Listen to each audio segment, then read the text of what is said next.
Pelosi's visit was sort of seen as a withered middle finger to China, as Donald Trump would say, not in an accent there. And it was sort of part of a series of moves by very, very, very, very, very old people in the United States government that made sort of confusing statements around China. You're talking about Joseph Robinette. Yeah. Biden. Joe Biden has said like 3 or 4 times. Again, the official position, and this is tricky, but the official position is that we want things to remain like we acknowledge that they're part of China. And that's basically all we'll say. We're not for independence. We're not for independence of Taiwan.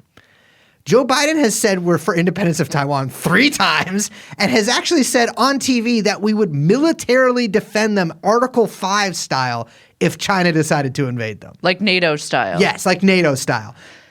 But so here's my question. Yeah. Are those demented gaffes or Freudian slips? I don't know, because you've seen the photos of like when people take over Biden's like shoulder and it's like stand up, walk to podium. Totally. I got to be real. If I'm like his minder when he's giving the interview about foreign policy, I'm like, don't say Taiwan should be independent or it's up to them. But see, the problem, what if it does say that, but he didn't read the don't part? That's the problem. Yeah, you always, this is a TrueAnon tip here. You got to check the note for a don't. Yeah. You got to check the note for a don't, because that can be the difference. Because you might be starting in the wrong spot.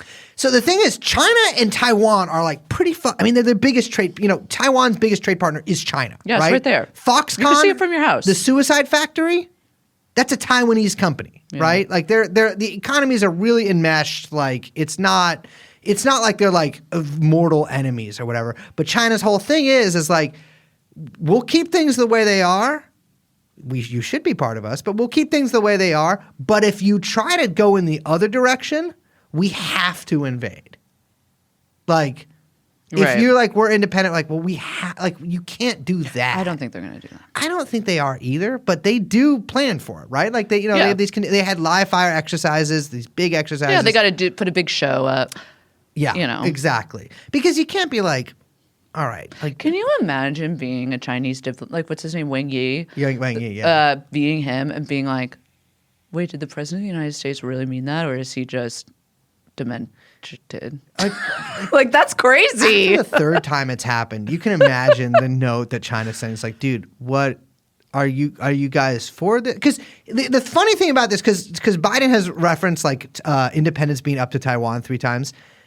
Literally, independence polls at 5% tops in Taiwan. Wants it. Nobody wants that because they know that it's something will happen. But concurrently with Biden making these gaffes, we've also increased military support to Taiwan. Ugh, we're so annoying.